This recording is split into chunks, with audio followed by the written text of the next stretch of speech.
Hello, everyone. It is I, the Fable of Fables, your new best friend. How are you guys doing? It's been a bit. I've been kind of taking a break. I mentioned it in one of the other videos, but my mom had to get surgery the other day. I went to visit her today. It's pretty nice. She's doing okay. She's over the hill, but I'm not gonna lie, it's still kind of scary what's going on. You know what I mean? So yeah, how are you guys doing? The Fallout series is actually one of my favorite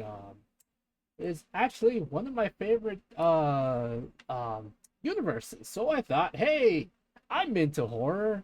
I'm into uh I'm into horror and other crazy stuff. I'm also into the Fallout universe, so why not learn about the ocean horrors?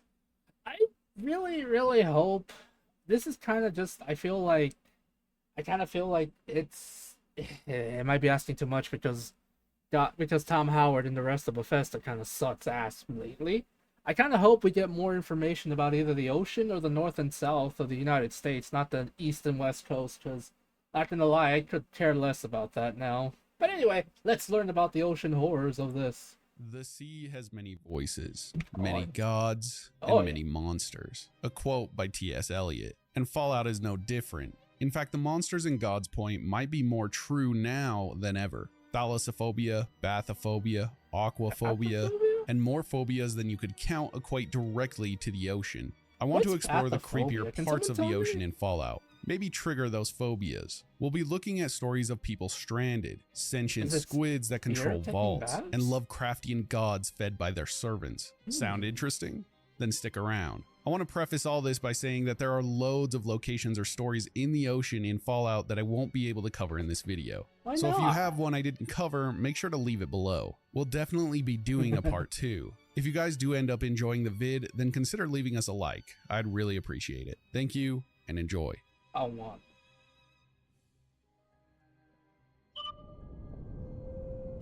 I like the rapture stuff. That's kind of funny.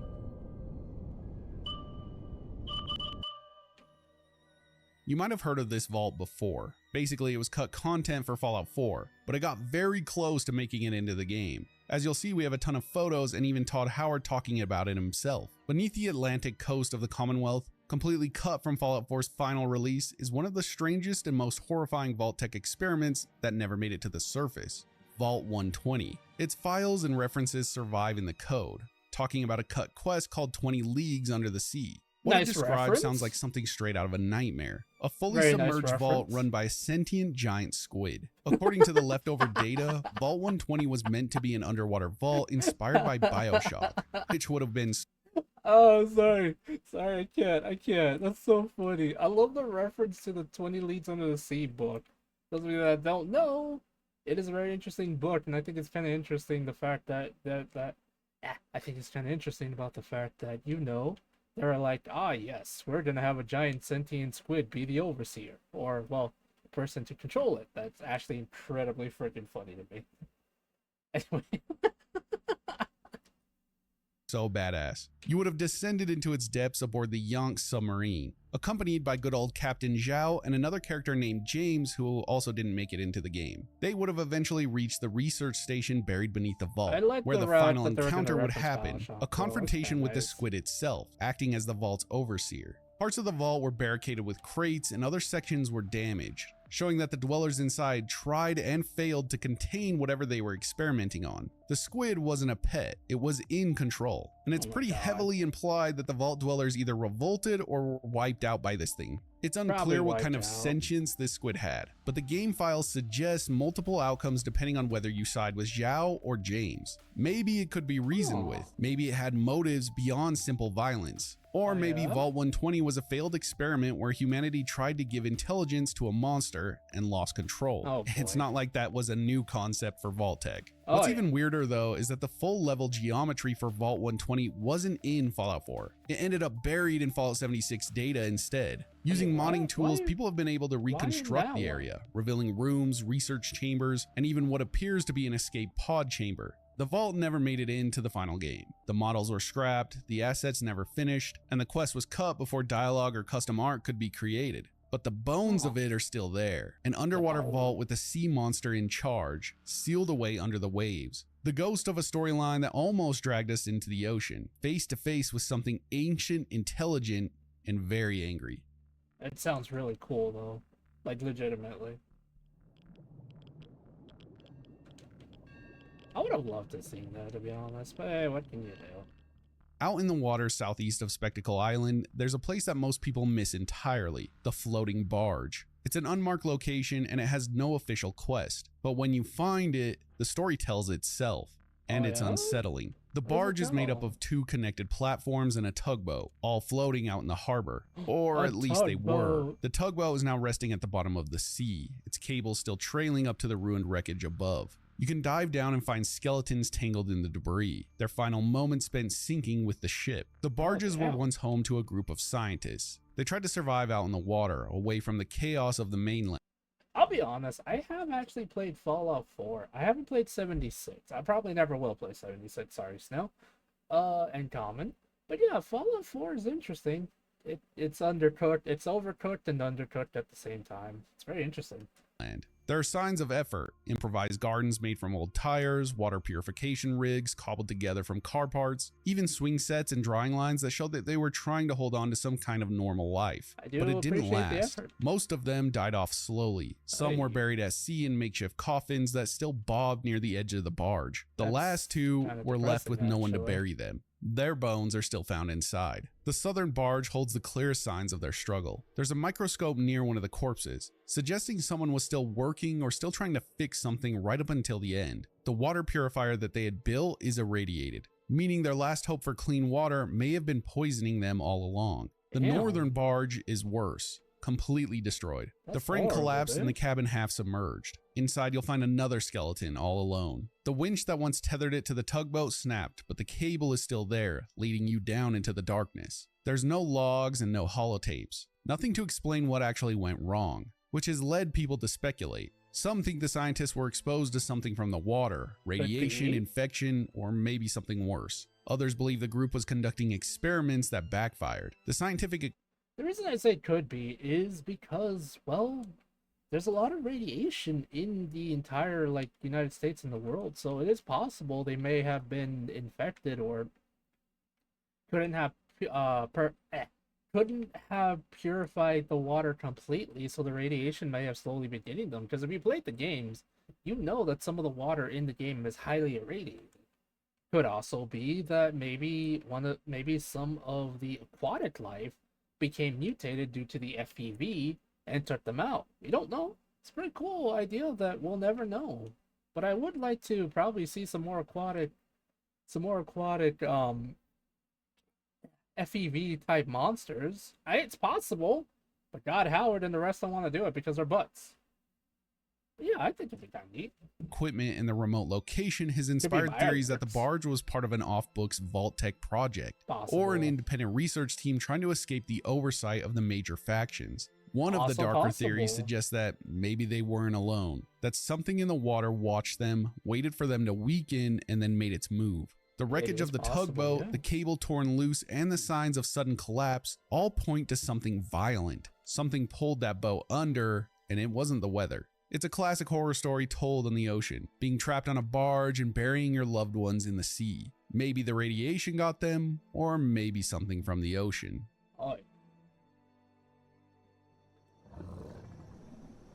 I gotta lie, I kinda like the idea of something in the ocean taking them out.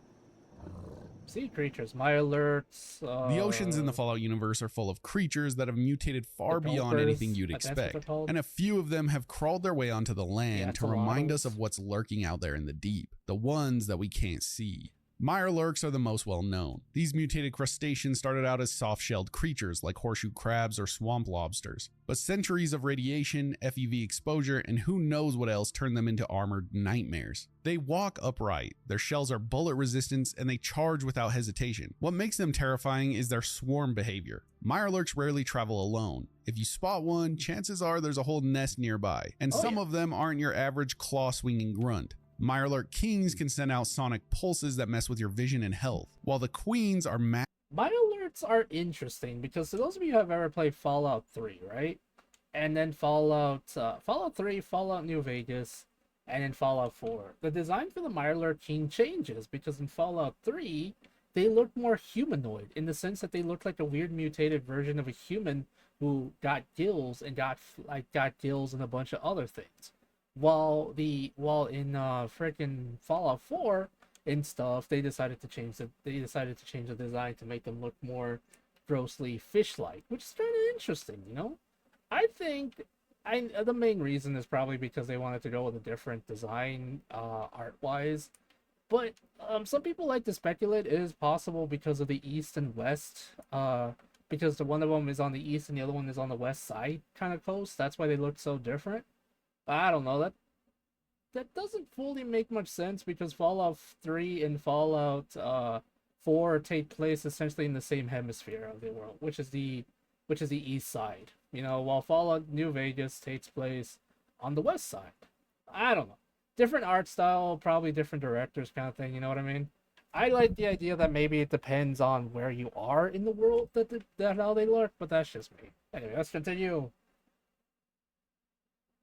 Massive towering tanks. They can spit acid and summon reinforcements like they're commanding a hive. Then there are the Gulpers. They're found around Far Harbor. They're mutated salamanders or eels, and no one's really sure. But they're huge, long bodies, massive mouths, and the kind of strength that lets them grab and fling prey around like toys. Gulpers can lunge across huge distances, and if you're not watching the water, they'll be on top of you before you can react. Some of the largest Gulpers have been nesting near waterlogged wrecks, suggesting that they hunt anything that enters their territory, including humans. Angler creatures that are also in Far Harbor use glowing lures to mimic harmless lights in the fog. They crouch low, nearly invisible until you're within reach, then strike with claws and teeth. It's a mutated version of a deep-sea ambush predator, designed to make sure you never feel safe walking near the shoreline. And while not much is known about lake lurks, the aquatic cousins of mirelurks, they do show up in Fallout New Vegas and they seem built for stealth. They attack from the water's edge using projectile blasts and look like some hybrid of fish, insect, and reptile. The scariest part about all of this, these are the creatures we've actually seen. Fallout has hinted over and over that real monsters are still underwater, massive things mutated in isolation, far from human eyes, and every once in a while, one of them climbs ashore. Right, I want to see more of the ocean though. Old Peg. In Fallout 4, there's a story you might overhear while passing through Bunker Hill. It's not part of a quest and you'll never see the creature for yourself, but it's hard to unhear what they end up saying. You might keep thinking about it while going for a swim. One caravan guard tells another about something her grandfather saw years ago while gathering mirelurk eggs near the shore. So one day, my grandpappy was egging. It was a foul day. Fog so thick you couldn't see your hand in front of your face. He was stumbling along and then he heard a tremendous clamoring.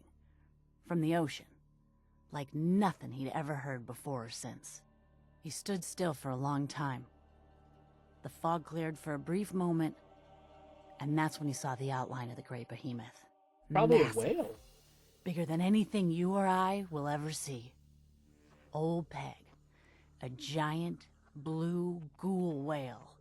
Ooh. Old Peg is never seen in the game. There's not a model and no files that Bethesda ever planned to include it directly, but the dialogue is specific enough to have us questioning it. The mention of a ghoul whale implies that this thing has survived the bombs, roamed the oceans ever since, and might still be out there, mutated possibly by the radiation. I mean, it's possible. The Yaogwai are literally mutated bears.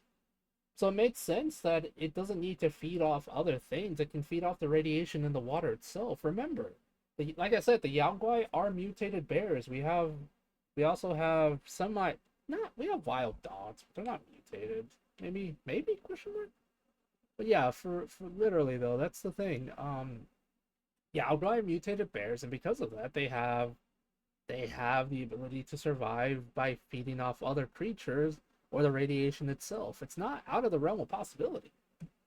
It's interesting though, but it's not out of the realm of possibility. In the oceans, which as we know, lots of marine animals have been mutated. There's some that think Old Peg is a holdover from pre-war marine biology experiments. Others believe she's a unique form of a post-nuclear evolution, something that was once a whale but has now been changed beyond recognition by decades of radiation and isolation. There's even speculation that Old Peg could be a nod to Moby Dick, or maybe about deeper aquatic horror content that never made it into the game. Fallout has a history of using background chatter to quietly build up its world's strangest threats. Threats that might not actually come to fruition, or maybe they will. And the last theory is that he was actually seeing the Yonksha sub. It would have been out there since the bombs dropped. Whether Old Peg is real or myth or both, it embodies a massive fear that many have with the ocean. The deep sea creatures that we only hear about and theorize on, are they real? Do they live in the deepest depths where we can't find them? Will it eat you?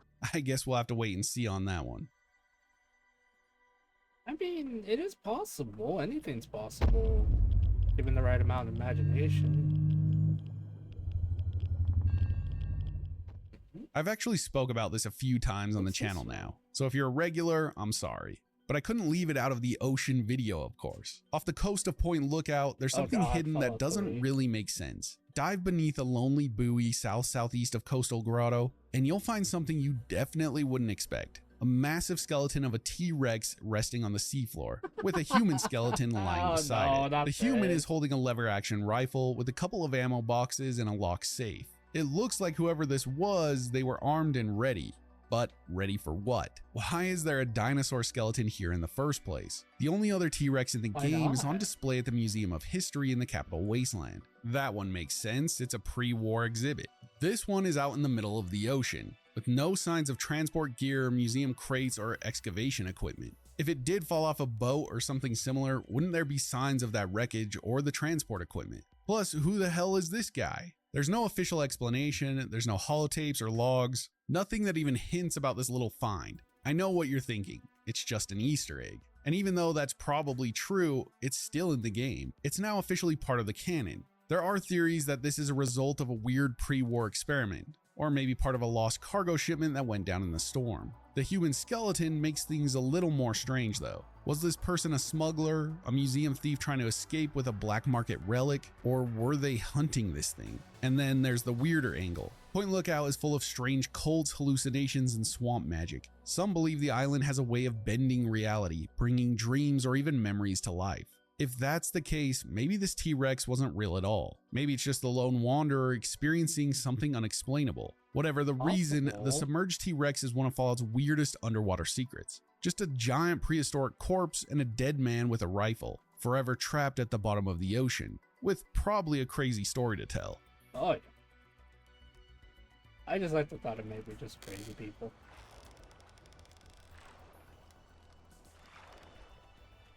This is probably one of the creepiest underwater places in the entire game.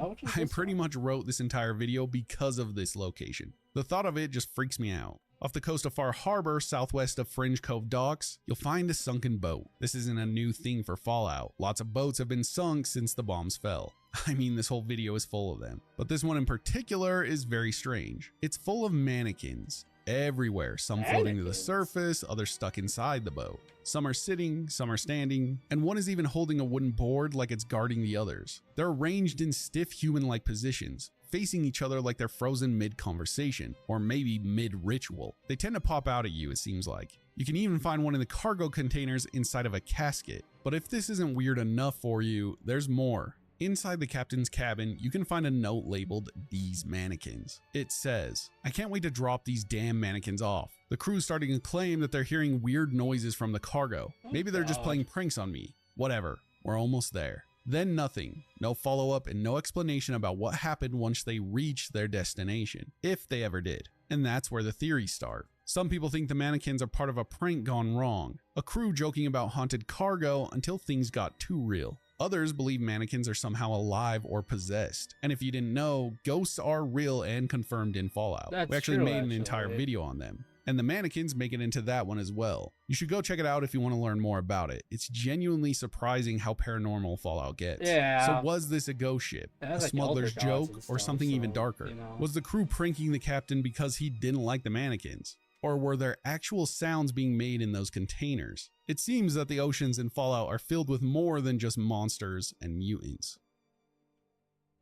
I mean, I guess.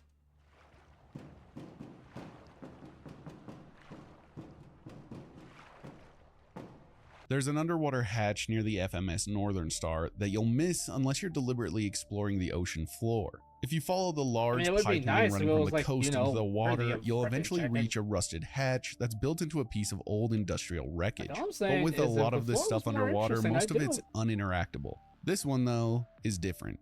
You can open the hatch. Inside is a small pressurized chamber with a single skeleton slumped against the wall next to a first aid kit. Nothing in there really explains who they were or why they were sealed inside. It's completely isolated and abandoned. The entire area is unmarked, meaning most people won't ever see it unless they go looking.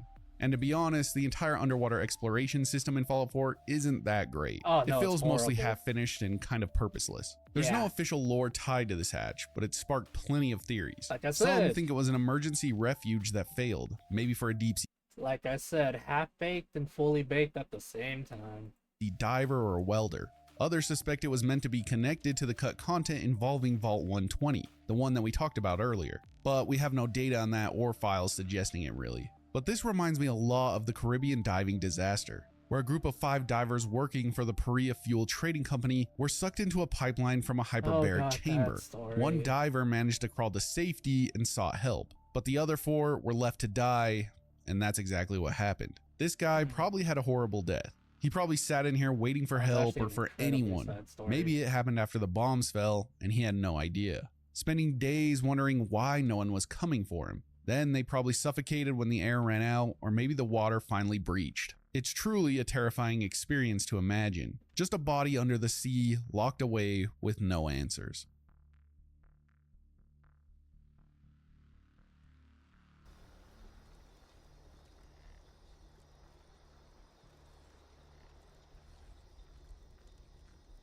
For the last segment, I wanted to include something that's relatively new to the series. I might do an entire video for this thing, but I figured we would include him what's this? because he fits so well. Anyways, don't expect like a crazy deep dive on this guy. Oh, we the barely have any fisherman. info of him at the moment. In Fallout 76 Gone angler. Fission update, at the Fisherman's Rest in Appalachia, you'll encounter one of the most mysterious characters in the series now, the Fisherman. He looks almost amphibian, scaled skin, warped posture, webbed fingers. He's not hostile, he's just there, quietly selling bait, recipes, and fishing gear, while standing next to a sunken boat and a man named Captain Raymond Clark. He can't be harmed, and he won't engage in combat. No official background is given. Bethesda has confirmed nothing about his origins. Captain Probably Clark just never calls him will a either, swell knowing fella, that. but avoids giving any real answers. He's some kind of a... He can't answer. It's not that he doesn't He's want a to. it's swell just he fella. can, and Just it's in looks a his little brain. different from you and I, is all. The two of them live in isolation, and you're left to piece together the scraps of context, including a few strange ones. There are holotapes left by Captain Clark scattered around the area, and they show signs that something is tampered with his memory. Ever since I washed up on these shores, my mind's felt more and more adrift. I'm hoping this might be a way to keep me anchored. My name is Captain Raymond Clark. My father was a bosun, and so was his father Are you before. sure it is? Because knowing what they're doing, well, knowing what the angler's mother's doing name to you, was that's Deirdre. kind of hard. And she had long flaxen hair. What's flaxen? This is foolish. How do I stop this thing? Like, I've His never heard dialogue that is word vague and before, is sometimes the thing. confused, which reminds a lot of people about the same tone and structure of recordings found in the Dunwich building back in Fallout 3, which would actually occur later in the future, but you know what I mean. Yeah. The Dunwich building is heavily tied to supernatural elements and hinted at the presence Possibly of an entity Dagon? known as the Interloper. I wouldn't Well, be if you look surprised if around the Dagon is area, in there you'll for find some something called the stupid Deep reason. Note, a visual log tied to the update. The picture shows a shadowy figure looming over an obelisk, just like the ones tied to Dunwich lore. This connection has people going crazy with speculation that the Fisherman isn't a mutant or a science experiment, but something older and more Lovecraftian. Some people believe he make might be a deep sense. one, a nod to H.P. Lovecraft's hybrid sea-dwelling race from The Shadow over Innsmouth. His appearance, behavior, and location all align with that concept. The Fisherman seems to be connected to the Interloper as well. In the Lucky Hole mine where the Interloper can be found, we can see that there's a bunch of fish around it now. So he's either feeding it or offering it gifts. If you're confused on what the Interloper is, it's an ancient unexplained entity linked to the cult of the Dunwich Borers. It's a pulsating, I fleshy mean- mass surrounded by strange obelisks and whispering voices. It mirrors the supernatural horror of the Dunwich building in Fallout 3 and appears tied to the dark rituals, hallucinations, and possibly Lovecraftian influence. Some No, think that's it's an not alien. all. It's It's a very whole thing. Lovecraftian. But if you buy into this theory, Fisherman's Rest isn't a vendor stop. It's a corner of Appalachia where something cosmic and aquatic is slowly surfacing. But Bethesda hasn't confirmed any of this. In a developer AMA, they refuse to say whether the fisherman is related to Mirelurks or Lake Lurks, because a lot of people think it looks a lot like the Lake Lurks, which, let's be honest, it kind of does. But Really they said does, they want the actually. mystery to unfold naturally. Which if at it all. probably And that's will. consistent with how they've always Knowing treated the Dunwich Bethesda, it probably storyline. frickin' Hints won't. at the background horror, but never fully explained, which in my opinion is what makes the entire thing more scary. If they start explaining the Lovecraftian stuff more and including it fully into the games, it might ruin that mysterious feeling that we get with all of it. What we do know is that this guy is definitely connected to the oceans or aquatic things in general. However that turns out, we'll just have to wait and see. Probably never will turn out, knowing freaking Bethesda. I think he wants to use them. Don't worry yourself about the particulars, friend. You just bring us back 3 fish and be snappy about it. Like I said in the beginning, there's a lot of stories I probably missed. So if you want to see them, then leave them down below and maybe I'll feature them in the next one. So I just want to say this: Fallout has a lot of H.P. Lovecraft, Elder Gods, Outer Gods references in stuff like Lovecraftian stuff, which is really cool. Especially if you look at the Dunwich building, like you said, but also if you look at what do you call it? If you actually, yeah, it's really cool. I think it's Dagon related, to be honest. It always has to do with Dagon. But what was I gonna say? Yeah, just look at some of that stuff, and it's really interesting. Also, in the Fallout RPG, like the one where it's like Nuclear Winter or whatever it's called, it's believed that the children of Adam are actually have a connection because they're immune to because they themselves are immune to radiation. It's believed that they have some kind of eldritch deity watching over them, which is kind of interesting when you think about it. An eldritch god of radiation. I mean, it's not impossible. There are stories where we literally create an elder god of technology because of how much our belief in it spans. So anything's possible. But yeah, that's just my 2 cents on the matter. So yeah. I like this kind of stuff, guys. You guys should talk to me more about it. I appreciate you guys watching, and remember, enjoyed time is never wasted time, and I'll see you in the That's next. true, actually. I like that. Thank you. Alrighty, everyone. I just want to say thank you all for coming. I hope you all enjoyed. I know I did. I really liked learning about this stuff. I really, really do hope Bethesda, like literally nuts, like really just shuts up and actually tries to do good again. But that's asking too much, man. That's asking way, way too much. I'm gonna be honest. Anyway, guys, if you want me to learn more about the Fallout universe and talk about what I know and share it with you lovely folks, please do in fact like, comment, and subscribe. I love talking to you guys. I don't always talk due to the fact that stuff has been going on, but I promise I'm gonna be trying my best to get stuff back on track. Hopefully. So yeah, if you guys, like I said, if you guys kind of like this kind of content, please do like, comment, and subscribe. I love you all. Let me know if you want me to react to even more Fallout content, learn more about the Chosen One, everything else. Ghouls, I like ghouls. Bye!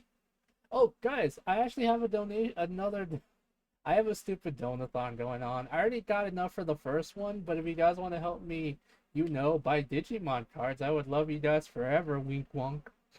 I love you guys, alright, bye.